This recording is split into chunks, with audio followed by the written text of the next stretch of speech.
आज मैं आपको बताने वाला हूँ लेखांकन समीकरण।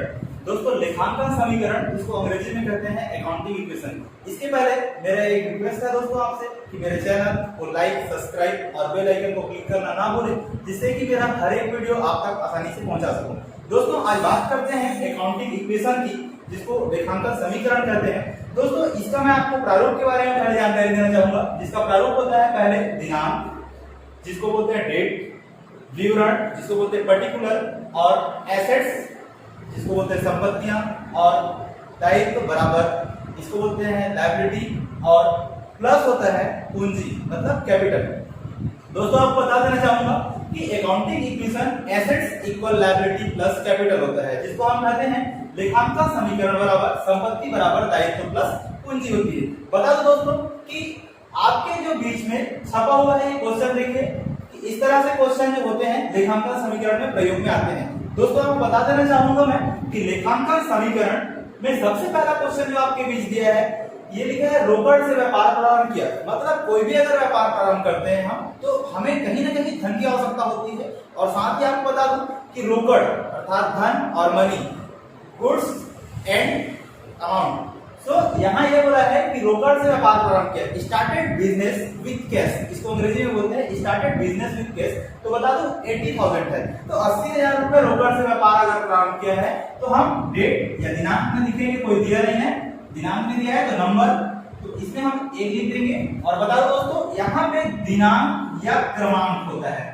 अगर डेट दिया है तो हम डेट को लिखेंगे, अगर डेट नहीं दिया है तो हम क्रमांक यूज करेंगे। तो क्रमांक फर्स्ट यूज किए। देखिए दोस्तों रोकड़ से व्यापार प्रारंभ किया, 80,000 रुपया लिखा है, तो हम विवरण को लिख देंगे कि रोकड़ से व्यापार प्रारंभ किया, रोकड़ से व्यापार पूरा लिख देंगे, प्रारंभ किया।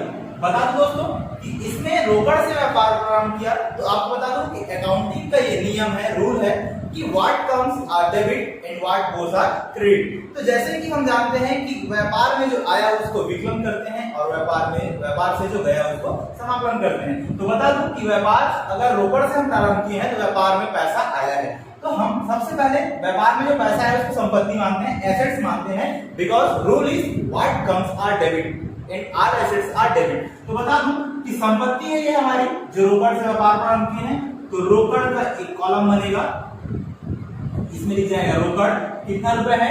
तो हम देख पा रहे हैं कि 80,000 रुपए रोकड़ है, जिससे हम व्यवसाय शुरू किए हैं। तो 80,000 रुपए रोकड़ में हमारा प्लस हो गया। और बता दूं कि रोकड़ अगर हम व्यापार प्रारंभ किया 80,000 रुपए लेके, तो हमारे पास कंपनी में पैसा आया है। दूसरी चीज हमसे गया क्या है, व्हाट कम्स और व्हाट गोस देखना है हमें सिर्फ इस अकाउंटिंग इक्वेशन में। बता दो दोस्तों आपको कि इसमें हमारा पैसा आया सिर्फ है 80,000 रुपए, और हमसे कुछ गया नहीं है। तो बता दूं कि 80,000 रुपए रोकड़ आया, तो रोकड़ में हम प्लस कर दिया 80,000 रुपए, और हमसे कुछ भी नहीं गया, तो ये हमारी पूंजी भी बन गई सेम अमाउंट की। मतलब 80,000 रुपए हमारे पास पैसा आया, उसको हम रोकड़ में रख दिए हैं, और उसी अमाउंट को हम पूंजी में भी ट्रांसफर कर देंगे। ये पहला एंट्री हुआ दोस्तों, जो लिखा है रोकड़ से व्यापार प्रारंभ किया। तो रोकड़ से व्यापार प्रारंभ किया, व्यापार में पैसा आया 80,000 रुपए रोकड़ प्लस, और साथ ही साथ पूंजी प्लस 80,000 रुपए। दूसरी चीज क्या है दोस्तों, लिखा है इसमें कि माल नगद खरीदा। माल नगद खरीदा जिसको हम बोलते हैं अंग्रेजी में परचेज गुड फॉर कैश, जिसको इंग्लिश में बोलते हैं परचेज गुड फॉर कैश, उसका हिंदी में मतलब होता है माल नगद खरीदा। माल नगद खरीदा जिसका अमाउंट दिया है दोस्तों 20,000 रुपए। आपको बता दूं कि यहाँ पे भी वही रूल अप्लाई होता है कि what comes are debit and what goes are credit. बता दूं कि जब हम यूज कर रहे हैं माल नगद खरीदा, यहाँ लिखेंगे माल नगद खरीदा। बता दूं कि माल नगद खरीदा जो अमाउंट है 20,000 रुपए, तो दोस्तों माल नगद खरीदेंगे तो क्या आएगा और क्या जाएगा। जानने वाली बात यह है कि अगर हम माल नगद खरीदते हैं, तो हमारे पास पैसा जाएगा और सामान आएगा। बता दूं कि माल नगद खरीदे तो पैसा जाएगा, कितना रुपए जाएगा भाई, 20,000 रुपए हमसे पैसा जाएगा। तो हम 20,000 रुपए माइनस कर दिए, किससे माइनस करेंगे, रोकड़ से, क्योंकि पैसा जाएगा तो रोकड़ से माइनस होगा। क्लियर है। दूसरी चीज यह है कि हमारे पास गया तो पैसा है, क्योंकि आया क्या है, आया क्या है, तो बता दूं कि हम माल खरीदे हैं, तो हमारे पास क्या आएगा, माल आएगा। तो गया उसको हम किए माइनस, और आया उसको हम किए प्लस। तो ये होता है what comes are debit and what goes are credit. Debit plus minus credit. Clear. Next चीज ये है दोस्तों कि यहाँ पे हम इक्वेशन बना रहे हैं तो इक्वल को ध्यान में रखना है। इक्वल को ध्यान में रखना है मतलब ये दोनों खाते आपके बराबर होने चाहिए। पहली चीज ये। दूसरी चीज ये है दोस्तों कि यहाँ पे रोकड़ गया है और माल आया है। गया वो माइनस हो गया, आया उसको प्लस हो गया। आपको बता दूं कि पूंजी पे कोई भी इफेक्ट नहीं पड़ा है तो पूंजी का हम कर देंगे क्या, जीरो। अब बात करेंगे हम अकाउंटिंग इक्वेशन में बनता है न्यू इक्वेशन, जिसको हम कहते हैं नया समीकरण। दोस्तों ये नया समीकरण का मतलब होता है न्यू इक्वेशन। इसका मतलब कि हम पूरे को जोड़ घटाव करके इसको इक्वल करेंगे। बता दूं कि रोकड़ का अमाउंट देखिए, ये लिखा है 80,000, ये लिखा है माइनस 20,000। 80,000 में माइनस 20,000 अगर हम करते हैं तो हमारे पास जो आंसर आएंगे ये होगा प्लस में 60,000। अगली चीज है दोस्तों कि यहां लिखा है प्लस में 20,000 रुपए, जो माल के नीचे है, गुड्स के नीचे जो हम संपत्ति है उसी के नीचे कॉलम बनाते जाएंगे हमेशा से। तो माल के नीचे लिखा है 20,000 रुपए, तो 20,000 रुपए जस्ट उसी के नीचे हम लिख दिए। यहां बता दो one side debit assets and second side credit और ये लायबिलिटी। अगली चीज है कि हम यहाँ इक्वल करते हैं, क्योंकि यहाँ भी इक्वल है, यही क्रम नीचे चलता आएगा। मैं बता दूं कि दायित्व के नीचे कुछ भी अमाउंट नहीं है तो जीरो कर देंगे, प्लस पूंजी कैपिटल के नीचे हमारे पास देखिए 80,000 है तो हम उसी 80,000 को लिखेंगे यहाँ। हो गया दोस्तों ये इक्वेशन। इक्वेशन मतलब दोनों तरफ से हमारा हिसाब क्लियर होना चाहिए, दोनों तरफ इक्वल आना चाहिए, तभी ये हमारा अकाउंटिंग इक्वेशन कहलाता है। अगली चीज बता दूं, ये 60 प्लस 20 इक्वल 80। इक्वल मतलब इक्वेशन, अकाउंटिंग इक्वेशन ये रूल है। दूसरी चीज ये हुई। मैं आपको तीसरी चीज बताता हूँ। तीसरा ये कहते हैं दोस्तों राम को माल बेचा। राम को माल बेचा। बता दूं कि जहां पे राम नाम लिखा है, राम लिखा है यहाँ, मतलब ये है क्रेडिट परचेज है या क्रेडिट सेल है, तो क्रेडिट की एंट्री हम लायबिलिटी समझेंगे। राम को जब उधार माल बेचे हैं ये समझते हैं तो उसमें लिखते हैं राम को माल बेचा। कहने का मतलब ये है कि हम राम को माल जो बेचे हैं वो उधार है। उधार इसलिए क्योंकि नाम दिया है, यहाँ पे कहीं भी नेम दिया है ओनली, तो उसको हम समझते हैं क्रेडिट। यही लिखा होता कि राम को माल नगद बेचा तो हम समझते हैं कि माल उसको पैसे से बेचे हैं, लेकिन यहाँ सिर्फ नाम दिया है तो हम ये समझें कि राम को जो माल बेचे हैं वो बेचा गया माल उधार है। किसी का नाम दिया है मतलब उसको उधार समझेंगे आप। दूसरी चीज ये है कि राम को जब माल बेचे हैं तो उधार व्यवहार है। ये बता दूं कि यहाँ लिख देंगे उस चीज को, राम को माल बेचा। दोस्तों ये जो राम को माल बेचा लिखा है ये व्यवहार उधार है। माल किसी को हम बेचते हैं, किसी को सेल करते हैं अपन गुड्स, तो वो हमारा सामान घट जाएगा। बता दूं कि अगर हम व्यापार चला रहे हैं और व्यापार चला रहे हैं तो किसी को सामान बेचते हैं तो जो हमारे पास सामान है वो क्या हो जाएगा, सबसे पहली चीज घट जाएगा। कितने से घट जाएगा भाई, राम को माल जितने के बेचे वो 5,000 रुपए है तो 5,000 रुपए हमारे पास माल माइनस हो जाएगा। दूसरी चीज कि हमारे पास आया क्या, इसमें सिर्फ वाट कम और वाट रोज देखना है। तो आया क्या है भाई, हमारे पास पैसा तो आया नहीं है क्योंकि उधार बेचे हैं। उधार बेचे हैं तो कभी ना कभी हमें ये पैसा मिलेगा, अर्थात कभी ना कभी कोई हमसे पैसा लिया है वो देगा। मतलब होता है देनदार, जिसको अंग्रेजी में कहते हैं डेटर। तो ये देनदार कौन बन गया हमारे लिए, राम बन गया। अर्थात राम जो उधार माल लिया है वो कभी ना कभी हमें पैसा देगा, और देगा तो कितना पैसा देगा, 5,000 रुपए। क्यों 5,000 दिया भाई, क्योंकि 5,000 का सामान उसने हमसे लिया है तो 5,000 रुपए कभी ना कभी वो हमको देगा। बात रही यहाँ कि दायित्व हमारा, लायबिलिटी हमारा कोई इफेक्ट हुआ क्या, नहीं। और यहाँ कैपिटल पूंजी हमारा कुछ नहीं है तो 80,000 की 80,000, यहाँ जीरो कुछ नहीं पड़ेगा। अब बता दो तो फिर से अपन अकाउंटिंग इक्वेशन करते हैं। अकाउंटिंग इक्वेशन फिर से करते हैं जिसको हम कहते हैं नया समीकरण। नया समीकरण दोस्तों, नया समीकरण मतलब जोड़ना और घटाना, कोई बड़ी बात नहीं है। ये 9th क्लास वाली बात नहीं है कि हम नया समीकरण बोलते हैं और एक लाइन की बात को 6 लाइन में हल करते हैं, तो वो नहीं है। ये नया समीकरण मतलब सिंपल जोड़ा घटाव करना है अपने को। काम ये है कि अब नया समीकरण में पूरा देखना है, जो अमाउंट नीचे करना है अपने को। अगली चीज 60,000 है, यहाँ पे दिया है 60,000 प्लस 60,000 ही आ गया यहाँ पे। नेक्स्ट चीज जब 20,000 रुपए का हमारे पास सामान है और 5,000 रुपए का सामान हम किसी को सेल कर दिए, तो हमारे पास जो सामान बचा वो कितने का रहा? 15,000 का। अगली चीज 5,000 रुपए हमको कोई पैसा देगा तो उसका अमाउंट भी नीचे उतार देंगे हम, जस्ट एंड जस्ट 5,000। नेक्स्ट चीज ये है दोस्तों कि यहाँ दायित्व का अमाउंट दिया है 0, मतलब हमारी कंपनी की कोई भी हमारा दायित्व नहीं है, कोई भी लायबिलिटी नहीं है। अगली चीज है प्लस 80,000 हमारा शो कर रहा है किसका? कैपिटल का, मतलब हमारी कंपनी में 80,000 रुपए की कुल 80,000 की पूंजी के बाद मैं आपको बता दूं दोस्तों कि हमारे पास ये लिखा है कि वेतन के दिए अमाउंट लिखा है 2,000 रुपए।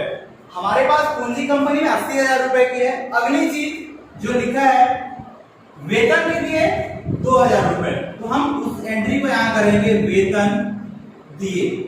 वेतन अगर देते हैं तो दोस्तों बता दूं अकाउंट में रूल है कि all expense are debit and all income are credit. तो ये रूल कहता है कि जितने भी खर्च और व्यय हुए उसको हम डेबिट करेंगे और जितने भी आय और लाभ हुए उसको हम क्रेडिट करेंगे। तत्पश्चात वेतन अगर हम किसी को देते हैं तो एक तरह से हमारी कंपनी के लिए खर्च माना जाता है, और जो कंपनी के लिए खर्च है उसे हम एक तो खर्च हुआ मतलब पैसा जाएगा और हमारे पास क्या आया? कुछ नहीं आया, मतलब हमारी कंपनी घाटा में गई, अर्थात एक तरह से हमारी कंपनी की पूंजी कम हो रही है जब हम वेतन देते हैं। वेतन दिए अमाउंट लिखा है 2,000 रुपए, तो 2,000 रुपए हम रोकड़ से माइनस कर देंगे, पहली चीज। दूसरी चीज इक्वेशन है इक्वल कर देते हैं। अगर सेकंड साइड अगर इफेक्ट पड़ता है तो वो होगा हमारी पूंजी, कैपिटल में इफेक्ट पड़ेगा। अमाउंट कितने का पड़ेगा? 2,000 का। इसलिए 2,000 का पड़ेगा क्योंकि 2,000 रुपए हमने वेतन किसी को दिए हैं। अगली चीज है दोस्तों हम न्यू इक्वेशन की बात करते हैं, तो न्यू इक्वेशन की अगर बात करते हैं नया समीकरण, तो नया समीकरण में देखिए 60,000 रुपए हमारे पास पैसा केस रखा है, इसमें 2,000 रुपए चला गया, वेतन के रूप में 2,000 दे दिए, तो हमारे पास बचे अमाउंट 58,000 रुपए। अगली चीज यह कि हमारे पास 15,000 रुपए के सामान पड़े हैं, तो 15,000 रुपए लिख दिए माल के नीचे। अगली चीज यह है कि देनदार डेटर हमारे पास पड़ा है 5,000 रुपए का, हम 5,000 लिख दिए। अगली चीज इक्वेशन का इक्वल शो करे। दायित्व तो हमारे पास लायबिलिटी 0 का है, प्लस आपको बता दूं कि 80,000 रुपए हमारे पास पूंजी थी और 2,000 रुपए हमारे माइनस हो गए। किस चीज के लिए? क्योंकि हम वेतन दिए तो हमारे पास पैसा गया और कुछ नहीं आया, मतलब कैपिटल माइनस। यहां बोलते हैं डिक्रीज हुआ है हमारा क्या? कैपिटल। तो कैपिटल डिक्रीज 2,000 का, तो हमारे पास हिसाब में बचता है 80,000 में 2,000 माइनस किए 78,000। दोस्तों 78,000 रुपए हमारे पास पूंजी रखा है और ये रहा हमारे पास ये हिसाब। अगली चीज बता दूं कि 5th नंबर क्वेश्चन, 5वां क्वेश्चन हमको ये कहता है कि कमीशन के मिले मतलब एक तरह से हमको रिसीव अ कमीशन ₹500। अगर 500 रुपए हमें कमीशन के प्राप्त होते हैं तो कमीशन के प्राप्त हुए मतलब ये हमारा कहीं ना कहीं एक तरह से देखा जाए तो हमारे लिए लाभ है या इनकम है। तो are profit and incomes are always credit and credit are plus. आपको बता दूं कि जो प्लस में आएगा पैसा जो मिला है, तो पैसा अगर मिला है तो वो किस रूप में मिले हैं? कमीशन के रूप में अगर हमको पैसा मिलता है तो कमीशन के मिले, ट्रांजैक्शन वही लिखेंगे और चाहे तो आप इसे शॉर्ट में भी लिख सकते हैं जो आपके लिए सुटेबल लगे। बता दूं कमीशन के मिले अमाउंट है 500 रुपए अगर हमको मिलता है तो पैसा अगर हमको कमीशन का मिला मतलब हुआ क्या? प्लस। तो प्लस कितने रुपए? 500 रुपए। इसलिए 500 प्लस के क्योंकि कमीशन की अमाउंट क्या दिखा रही है? 500 रुपए। 500 रुपए कमीशन के मिले, 500 रुपए लिख दिए प्लस। और हमारे पास से कुछ गया क्या? कुछ नहीं गया, मतलब 500 रुपए हमारे पास आया और हमारे पास से कुछ नहीं गया, तो हम समझेंगे कि 500 रुपए आया उसको रोकड़ भी प्लस कर दिए और कुछ नहीं गया मतलब हमारा 500 रुपए का पूंजी भी प्लस हो गया, कैपिटल भी 500 रुपए का इंक्रीज किया। अब बता दो दोस्तों कि हम अकाउंटिंग इक्वेशन कर रहे हैं, तो अकाउंटिंग इक्वेशन का मतलब है debit and credit side is always equal आना चाहिए। अब बता दूं कि हम नया इक्वेशन करने जा रहे हैं, तो नया इक्वेशन देखिएगा, नया समीकरण जब हम करते हैं, देखिए 58,000 में 500 रुपए हमको क्या करना है भाई? प्लस करना है, तो 58,500 रुपए अमाउंट आया। अगली चीज है दोस्तों कि 58,500 के बाद हमें 15,000 रुपए का माल दिखाना है, गुड्स दिखाना है। कितने का? 15,000 का। अब बता दूं कि 15,000 के माल दिखाने के बाद हम 5,000 का दिखाएंगे देनदार डेटर 5,000 का। तो ये आ गया आपका डेटर 5,000 के लिए, प्लस यहाँ इक्वेशन का इक्वल आ गया, प्लस लायबिलिटी दायित्व हमारा जीरो है, जीरो कर दिए, प्लस का है साइन प्लस किए। अब देखिए यहाँ पे 78,000 ऊपर दिया है और प्लस 5,000 दिया है। 78,000 और 500 दिया है, 78,000 और 500 हम दोनों को अगर प्लस करते हैं तो ये आ गया आपका अमाउंट 78,500। इक्वल देखते हैं अब आता है कि नहीं। देखिए दोस्तों 58 और 15 और 5,000 और यहाँ आ गया 78,500। मैं आपको इसको जोड़ के बता देना चाहूंगा, एक रफ का माना ये 58,500 प्लस 15,000 प्लस 5,000। अब देखते हैं कि ये कितना आता है इक्वल, क्योंकि इक्वल मतलब इक्वेशन होना चाहिए इधर पे और इधर पे, डेबिट एंड क्रेडिट दोनों बराबर होना चाहिए। एसेट्स और लायबिलिटी इक्वल हुआ मतलब हमारा काम सही है और इक्वेशन करेक्ट। अगली चीज इसको ऐड करता हूं, 0 0 5 5 5 10 8 18 की 8 प्लस 1 5 1 6 1 7। हिसाब अपना कितने का आया 78,500 करेक्ट इधर पे। अगली चीज इक्वल है और यहाँ पे भी कितना दिखा रहा है 78,500।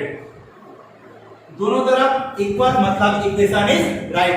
दोस्तों इसमें आपको जो भी कमेंट करना है, कोई भी डाउट हो कमेंट में जरूर लिखिए, मैं आपको नेक्स्ट वीडियो जरूर बनाऊंगा दोस्तों। Thank you.